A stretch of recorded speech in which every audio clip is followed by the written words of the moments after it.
हमारे YouTube channel commerce fundamental में आपका स्वागत है। आज का जो टॉपिक है वो है accounting for partnership firm. Partnership firm को समझने से पहले हमें सोल ट्रेडर के बारे में कुछ पता होना चाहिए। ये सोल ट्रेडर क्या है, कैसे है, किस लिए है, समझते हैं। सोल ट्रेडर में Sole trader is concerned only one man who invests capital, undertakes the risk, control and manage business affairs. Soul trader एक ऐसा बिजनेस है जो सिर्फ एक ही इंसान से संबंधित है। वो इंसान उस बिजनेस में पैसा लगाता है, बिजनेस में रिस्क लेता है और कंट्रोल करता है, मैनेज करता है बिजनेस के सभी कामों को। इसलिए सोल ट्रेडर में बट जो कि जिस तरह से वन मैन है, तो यहां पर जो कैपिटल होगी, स्किल होगे, कंट्रोल एंड मैनेजिंग कैपेसिटी जो होगी वो जनरली हमेशा ही लिमिटेड रह जाती है। तो यहां पर ये जो सोल ट्रेडर है वो कुछ लोग मिलकर इसके साथ जो बिजनेस शुरू करते हैं उसी को पार्टनरशिप कहते हैं। जो ये मेंबर्स एक साथ बिजनेस में आए हैं इन्हें हम पार्टनर्स कहते हैं। ये जो पार्टनर हैं ये बिजनेस के पार्टनरशिप बिजनेस में हमें क्या करते हैं, पार्टनर हेल्प करते हैं to increase the capital in the business. Business में कैपिटल और ज़्यादा लगाने के लिए, स्किल को इम्प्रूव करने के लिए और मैनेज और कंट्रोल को बढ़ाने के लिए, मैनेजिंग और कंट्रोलिंग कैपेसिटी को बढ़ाने के लिए। तो हमारे पास वैसे तो देखा जाए जो पार्टनर है और पार्टनरशिप फर्म है जनरली सेपरेट लीगल एंटिटी के according generally partners firm is treated as separate business entity distinct from the partnership. But partnership business में however as per the legal viewpoint a partnership firm is not separate legal entity। But legal view point से हम देखें तो partnership firm separate legal entity नहीं है। तो partner जो है एक रिलेशनशिप है म्यूचुअल ट्रस्ट के एंड फेथ के लिए। पार्टनरशिप एक ऐसा रिलेशन है जिसमें म्यूचुअल ट्रस्ट और फेथ होना बहुत ज्यादा जरूरी है। इसी म्यूचुअल ट्रस्ट को बनाए रखने के लिए in order to maintain the trust it is necessary that partnership account is maintained in an honest, accurate and equitable manner। तो partners account should be present in a true and fair picture of the partnership firm। इसलिए business में honesty, ईमानदारी होनी जरूरी है।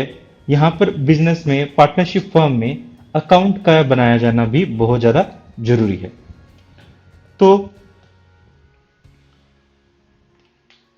हम एक और डेफिनेशन भी कर लेते हैं। जो पार्टनरशिप की डेफिनेशन जो दी गई है वो according to section 4 of Indian partnership act 1932 दिया गया है। तो partnership is the relationship between persons who have agree to share the profit of business carried on by all or any of them for all। इनके इस definition को समझने से पहले हम इसके कुछ कंटेंट को अच्छे से समझ लेते हैं।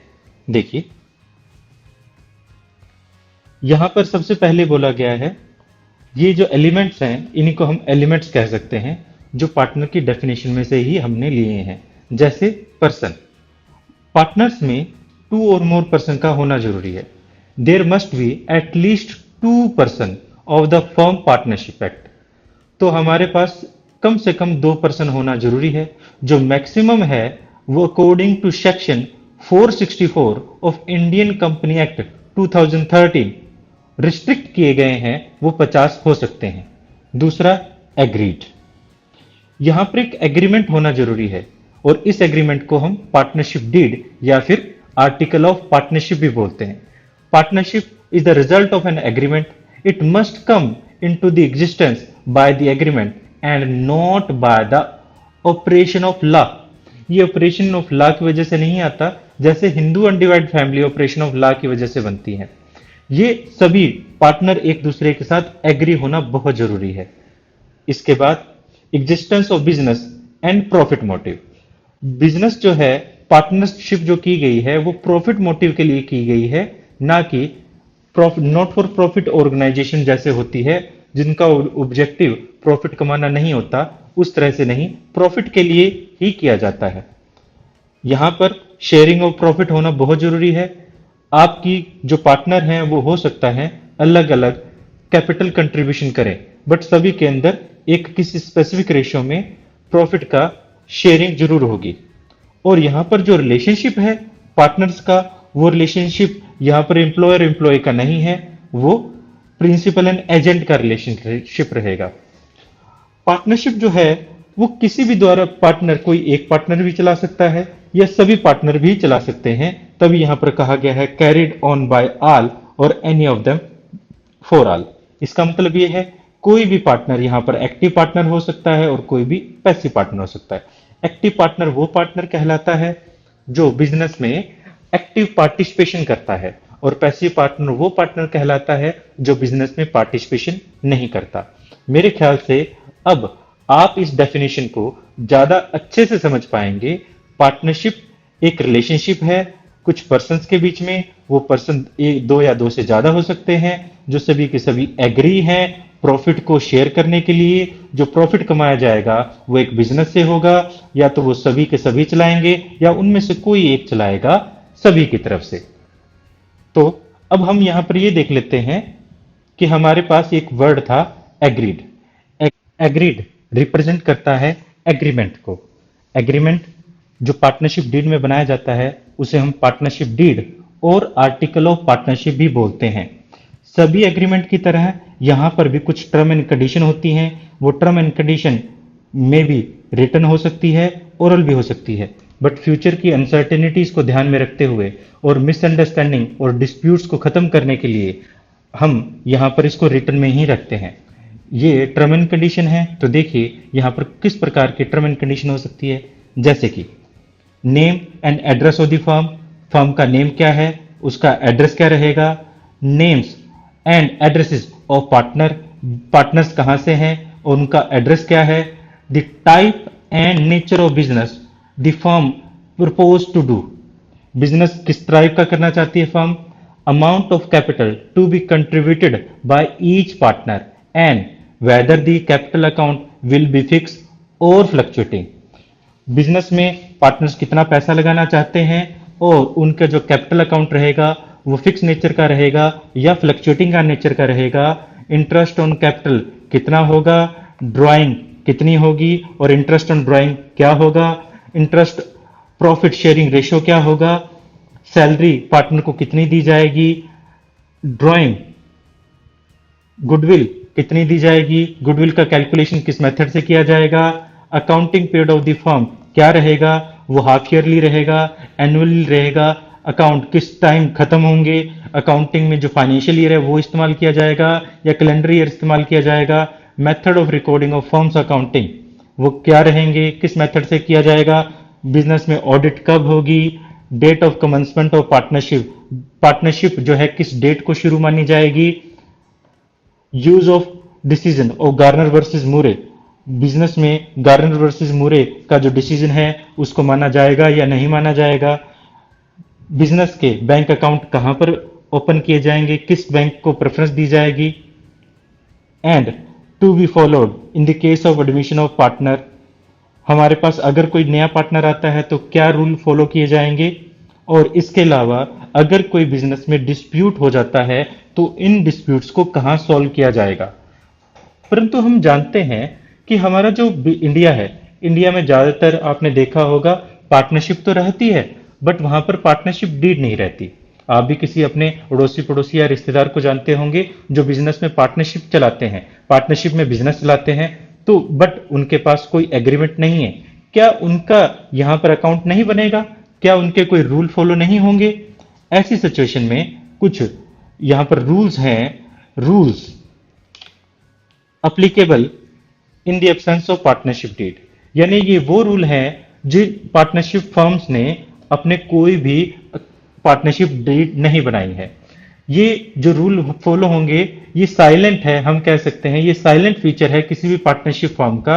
ये हर पार्टनरशिप फर्म जो यहाँ पर पार्टनरशिप डीड नहीं बनाती ये रूल फॉलो करेगी according to Indian partnership act 1932। वो क्या रूल है देखिए। सबसे पहले है प्रॉफिट शेयरिंग रेशियो इक्वल रहेगा, चाहे उनका कैपिटल कंट्रीब्यूशन कुछ भी क्यों ना हो। In respective to the capital contribution profit sharing ratio equal रहेगा। इसके अलावा इंटरेस्ट ऑन कैपिटल होगी या नहीं होगी, नॉर्मली नहीं होगी, बट यहां पर अगर किसी प्रकार की कुछ और अदरवाइज हमने लिखा है यहां पर जैसे no interest on capital shall be allowed to partner. Normally कोई इंटरेस्ट ऑन कैपिटल नहीं रहेगी unless and otherwise no any specific provision regarding this. यानी अगर इसके लिए कोई भी स्पेसिफिक प्रोविजन नहीं है तो यहां पर इंटरेस्ट ऑन कैपिटल नहीं होगा।